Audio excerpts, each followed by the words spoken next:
자, 지금의 전라북도 정읍에 해당하는 고부 지역인데요. 자, 이곳은요. 정말 이 드넓은 평야와 눈부신 해안을 끼고 있어서요. 전라도에서도 정말 손꼽히는 곡창지대로 알려진 그런 곳입니다. 자, 그런데 여기서 자, 이 신임 군수의 취임식이 열립니다. 그의 이름 바로 조병갑. 조병갑. 물러거라! 신관사또 행차수다!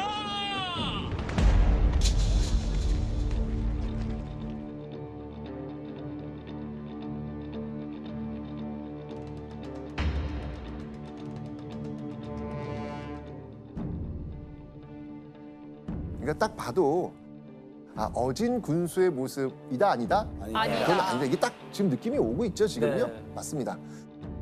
이 조병갑에게는요, 이곳에 온, 즉 이 고부에 온 또 다른 목적이 있었습니다.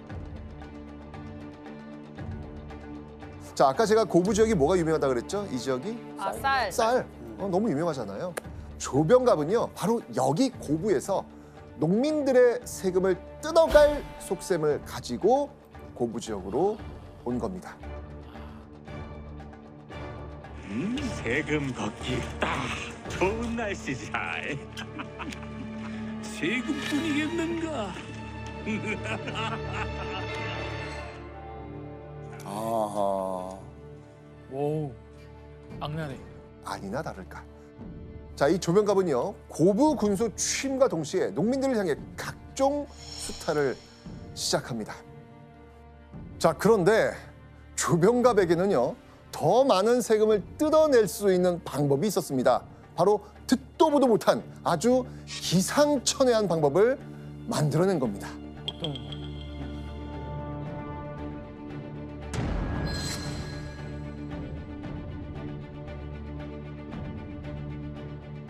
부모에게 효도하지 않았다. 불효죄. 세금 내시오. 에? 불효죄예요?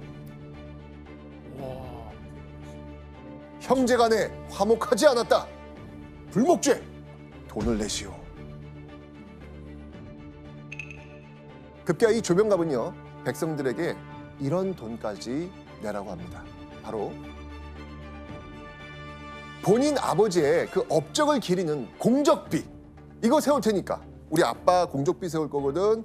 이 돈 고부 지역 백성들 좀 내봐. 와. 너무하네요. 효자인 것처럼 되게 황당한 거죠, 이게. 그죠? 자, 그런데 조병갑이 아주 황당한 일을 계속해서 벌여나갑니다. 바로 이걸 설치하겠다고 나선 겁니다. 대체 뭐였을지 한번 확인해 보도록 하시죠. 만석보. 만석보? 만석보. 네. 보라고 하는 거는요, 물을 모으기 위해서 하천이나 골짜기를 막아 만든 저수지를 말합니다. 근데 농민들이 조병갑이 만석보 짓는다고 하니까 황당해해요. 이유가 뭐냐면 이미 이곳 고부에는요, 만석보와 같은 저수지가 있어요. 네, 이미 있습니다. 아니, 마을에 이미 저수지가 있는데 조병갑은 대체 왜 이런 황당한 짓을 또 했을까요? 그걸 빌면 또 세금 거들려고 하는 거예요. 그걸 물 가지고. 맞습니다. 조병갑은요, 만석보를 짓고 저수지를 이용하는 물세를 2배로 거두려고 했던 겁니다. 물세. 게다가요, 이 만석보 만들려면은 누가 만들겠어요?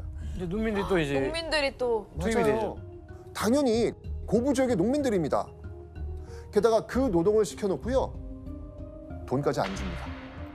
한마디로 무임금 노동. 자, 이렇게 갖은 트집으로 세금을 걷던 조병갑. 이 당시 사람들은 그를 이렇게 부르곤 했습니다. 자, 바로 이 단어. 성관우리. 그죠? 많이 들었어요. 그렇습니다.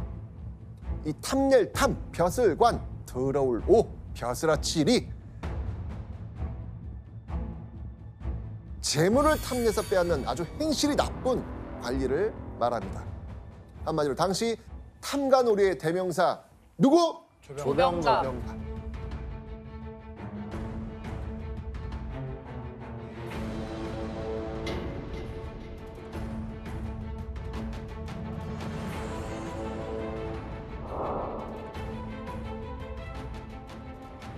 이런 상황에서 핍박받던 조선의 농민들에게 하나의 그 희망을 제시했던 종교. 이게 뭘까요? 동학. 그게 동학이라는 거예요. 새로운 세상을 정말 간절히 바랬던 농민들. 이들이 믿었던 것이 바로 동학이었던 것이죠.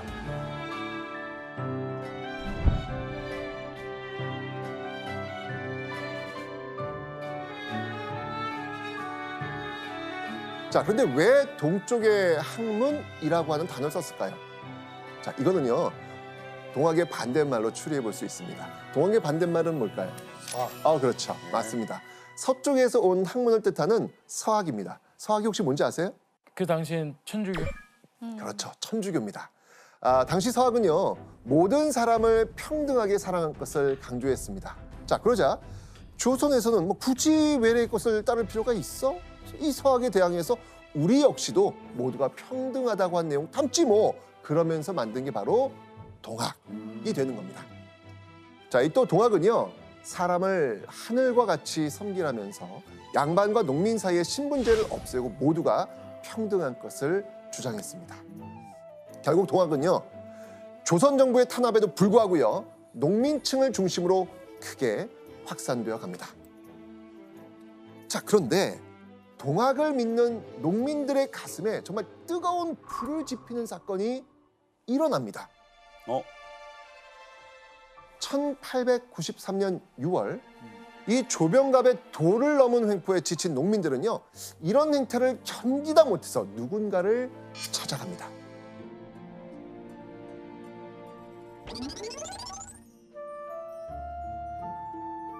바로 고부 마을의 몰락한 양반 전창혁이라는 사람입니다.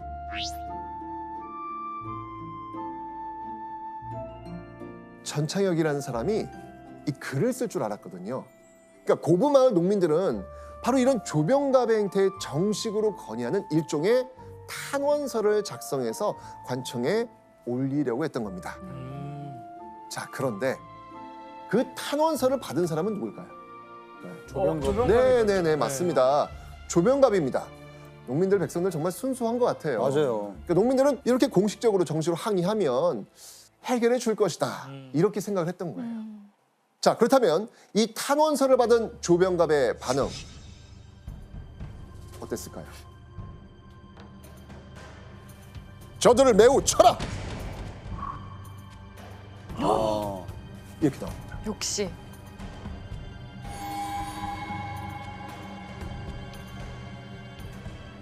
자, 이렇게 항의하는 농민들을 무자비하게 때린 겁니다. 자, 그런데 이 과정에서 고부 농민들을 분노케 만들었던 충격적인 사건이 벌어집니다. 바로 이 전창혁이 죽은 겁니다.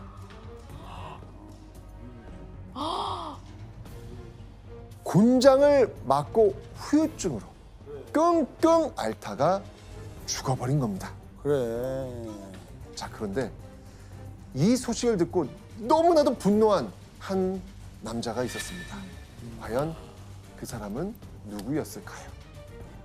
자, 그의 이름 한번 보겠습니다. 나오죠, 이제? 바로 전봉준. 누구보다도 이 전봉준은 너무 분노합니다. 이유가 뭘까요? 아버지니까. 전씨, 맞습니다. 맞습니다. 바로 이 전봉준은 전창혁의 아들이었습니다. 아유. 아버지의 이런 허망한 죽음을 맞은 전봉준.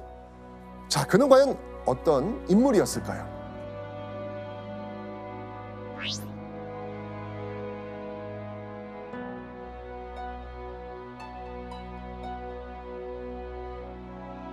자, 이 녹두는요, 작고 단단합니다. 전봉준이 어릴 적부터 이 몸집이 좀 작고 왜소했거든요. 그런데 와, 그 최고를 뛰어넘는 리더십 그리고 카리스마를 지닌 그런 인물이었거든요. 그래서 훗날 사람들은 그를 녹두 장군. 약간 작은 거인 막 이런 느낌. 아유, 좋네요. 좋은 표현이네요. 딱 들어옵니다. 자, 그리고 이 전봉준은요, 평소에 동학을 믿으면서 세상을 바꿀 수 있다고 믿었던 인물이죠.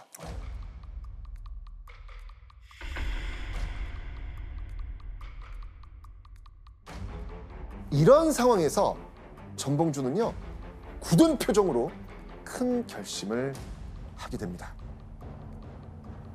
더 이상 조병갑을 이렇게 둘 수 나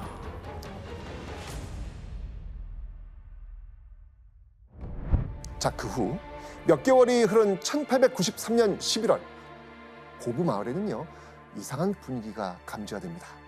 거리를 걷던 사람들이 갑자기 주변을 살피더니 어느 한 집으로 몰래 들어갑니다. 자, 그리고 그 방 안에는요, 전봉준을 비롯해서 수십여 명의 사람이 함께 있었습니다. 자신이 믿는 동학 교도들과 뜻이 맞는 고부 마을의 농민들이 모인 모임의 정체는 바로 탐관오리 조병갑을 처단하려는 그 거사를 결의하는 모임이었습니다. 드디어 이제. 네.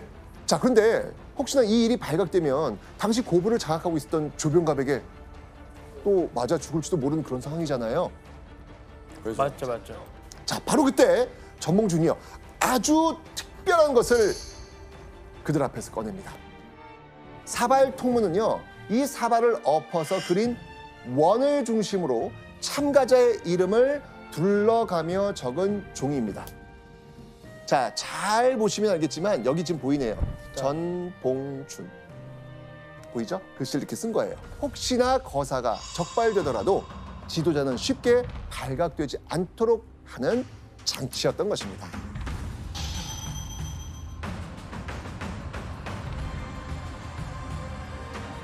고부성을 격파하고 군수 조병갑을 효소한다. 군기창과 화약고를 점령한다. 군수에게 아부하여 인민을 갈취한 탐관오리를 쳐 징계한다. 느낌이 오시죠? 네. 자, 그런데 여기까지는 이해가 됐는데 네. 이게 여기서 끝이 아니에요. 어?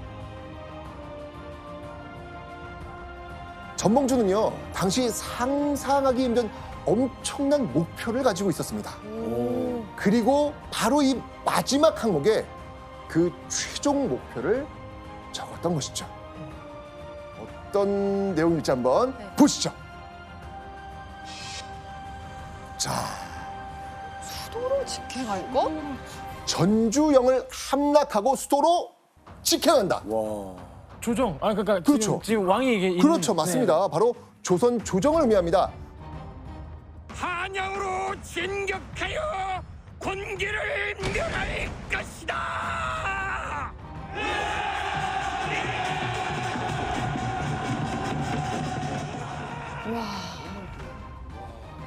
교수님, 그 조병갑을 처단하는 게 목표인데 수도 한양까지 가는 이유가 혹시 뭔지 알 수 있을까요? 사실은 저러한 형태의 농민분기는 그전에도 많이 일어났습니다. 그런데 이런 농민분기를 한 30여 년 걸쳐서 하다 보니까 이 농민들이 깨달은 게 있어요. 중앙정치 단위에서 문제가 해결되지 않으면은 자기 자신들의 이제 문제가 해결이 되지 않는다. 결국에는 탐관 오리 및 각종 양반 몰입배들을 처단하기 위해서는 결국 서울로 가야 한다. 그런 방식의 생각을 했던 것이죠. 그렇죠.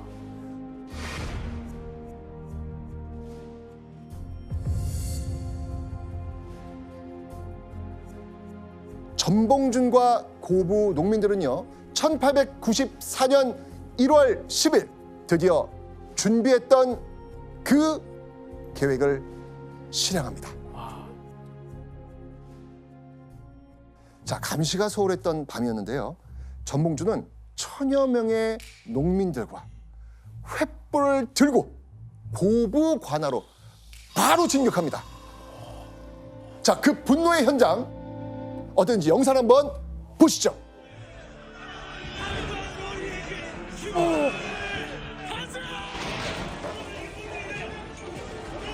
죄인들도 사실 죄인도 아니겠지. 그러니까요. 고부 농민 봉기. 자, 이건요, 전라도 고부에서 전봉준과 농민들이 힘을 합쳐서 탐관오리 조병갑을 몰아낸 역사적 사건입니다.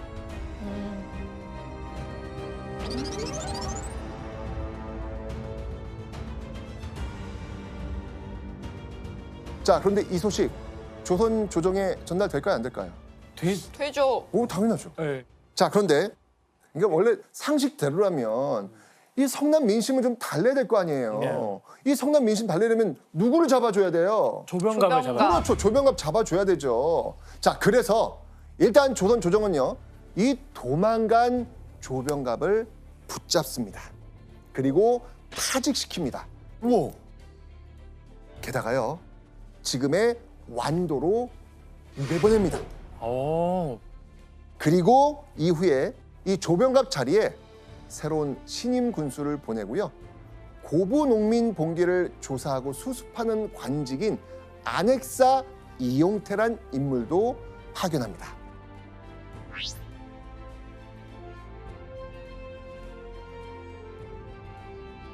자, 그런데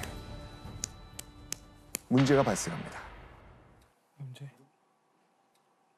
이용태가 이 마을에 오자마자 고부 마을의 농민들은 충격에 빠지게 됩니다. 마을엔요, 여기저기 시뻘건 불길이 치솟았고요.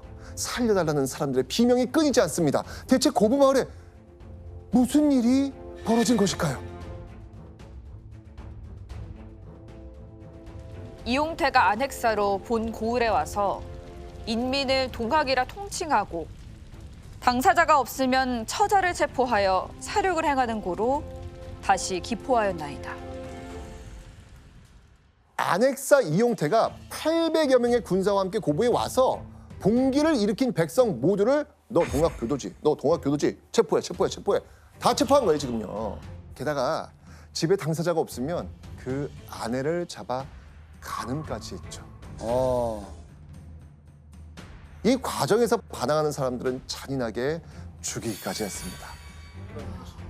전봉주는 이곳 고부에서 멀지 않은 바로 이 무장 이쪽에 와 있었습니다. 일단 다행이죠. 피신한 전봉주는요, 좌절하지 않았습니다. 자, 그리고 이곳에서 자신에게 힘을 실어줄 사람을 만나게 됩니다. 바로 이 호남 지역에서 가장 큰 동학 세력을 움직였던 인물이 있어요. 손화중. 손화중.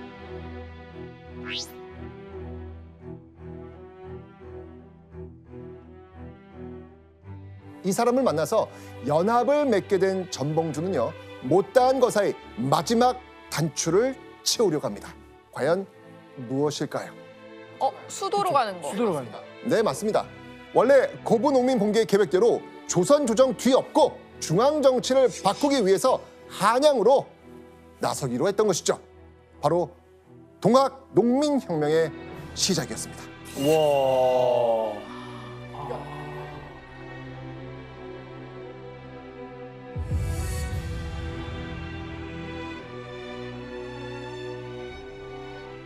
자, 그로부터 얼마 후 1894년 3월 이 전봉준 주변은요, 수많은 사람들이 모이기 시작합니다. 바로 전봉준과 뜻을 함께하기로 했던 4천여 명의 농민들이었죠. 우와, 엄청난 인원들이죠. 우와. 자, 그들은요, 전봉준을 총대장으로 추대하고요, 하나의 조직 체계를 만듭니다. 본격적인 군대의 모습을 갖춘 조직으로 바뀐 겁니다. 자, 이제까지 농민들이 자기들끼리 이렇게 모여가지고 일으켰던 그 봉기였다면 이제부터는 동학 농민군, 역사적인 동학 농민군이 탄생하는 순간이었습니다. 와.